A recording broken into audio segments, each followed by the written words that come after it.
যতদিন বাঁচবেন ঠিক ততদিনই ৩০০ টাকাতেই রোগী দেখবেন ডাক্তার এজাজুল ইসলাম। এমনকি অনেক সময় ফ্রিতেও রোগী দেখেন তিনি। একদিকে তিনি প্রখ্যাত এক অভিনেতা, অন্যদিকে নামকরা ডাক্তার, যার ভিজিট বা ফি সমান যোগ্যতার যে কোনো ডাক্তার থেকে অর্ধেকেরও কম।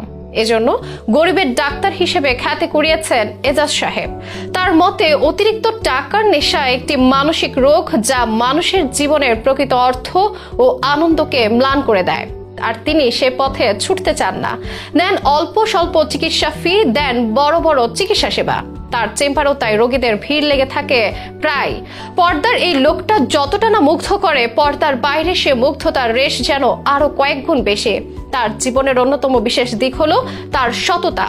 দ্বৈত পেশায় যুক্ত হলেও ডাক্তারিকে রাখেন অভিনয়ের আগে, আর তার আচরণ ও ব্যক্তিত্বে মুগ্ধ হন সবাই।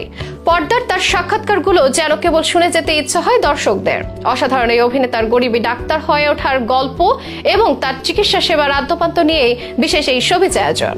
ডাক্তার এজাজকে নিয়ে কথা বলতে গেলে শুরুতেই চলে আসে হুমায়ুন আহমেদ প্রসঙ্গ। বাংলাদেশের জনপ্রিয় কথা সাহিত্যে ও চলচ্চিত্রকার তিনি। নিজের কলমের জাদুতে পাঠকদের মন জয় করেছেন বারবার। বলা যায় গল্প পড়তে পাঠকদের একরকম বাধ্যই করেছেন তিনি। আর সেই গল্প থেকে পর্দায় উপহার দিয়েছেন জনপ্রিয় সব চরিত্র। একটা সময়ে তার নাটকগুলো এতটাই জনপ্রিয় ছিল যে সাদা কালো টিভির সামনে সন্ধ্যা হলে ভিড় জমে যেত দর্শকদের। আর যে গুটি কয়েক অভিনেতাকে হুমায়ুন আহমেদ নিজের হাতে গড়ে রেখে গেছেন, তার মধ্যে শুরুতেই নিতে হবে এজাজুল ইসলামের নাম। যদিও শুধু নাটকেই নয়, সিনেমাতেও দেখা গেছে এই অভিনেতাকে। এমনকি জাতীয় চলচ্চিত্র পুরস্কারও এসেছে তার হাতে। তবে অভিনেতা হওয়ার পাশাপাশি তার আরেকটা পরিচয় হচ্ছে তিনি একজন ডাক্তার। বর্তমানে ঢাকা মেডিকেল কলেজে নিউক্লিয়ার মেডিসিন বিভাগের প্রধান হিসেবে দায়িত্ব গ্রহণ করেছেন ডাক্তার এজাজুল ইসলাম, যা তার কর্মজীবনের নতুন একটি মাইল ফলক। অভিনয় অপেক্ষা ডাক্তারি জগৎটাকে প্রাধান্য দেন এজাজ সাহেব। অভিনয় দিয়ে অজস্র মানুষের মন জয় করলেও ডাক্তারি দিয়ে তিনি অনেক গরিব দুঃখীর বন্ধু হয়ে উঠেছেন, যিনি এখনো ৩০০ টাকাতেই রোগী দেখেন।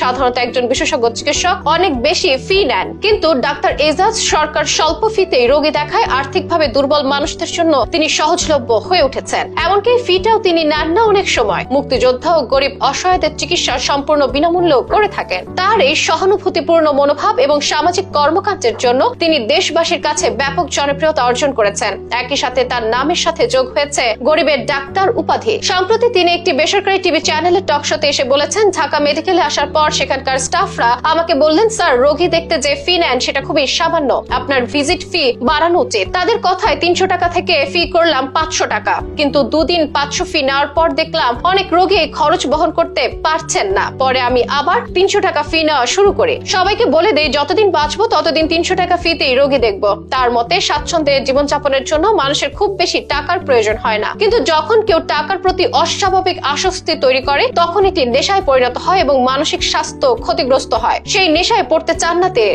সৃষ্টিকর্তা যা দিয়েছেন তাতেই সন্তুষ্ট থেকে অল্প টাকাতেই আজীবন রোগীদের সেবা দিতে চান। জানা যায় ১৯৮৪ সালে রংপুর মেডিকেল কলেজ থেকে MBBS পাশের মাধ্যমে ডাক্তার এজাজ তার চিকিৎসা জীবনের সূচনা করেন। আর এখন তো ঢাকার মেডিকেল কলেজের বড় একজন চিকিৎসক, যার কাছে ১০ জনের সেবা করাই প্রধান লক্ষ্য। স্বল্প আয়ের রোগীদেরও যথাযথ চিকিৎসা দিতে পারাটাই ডাক্তারি পেশার সার্থকতা।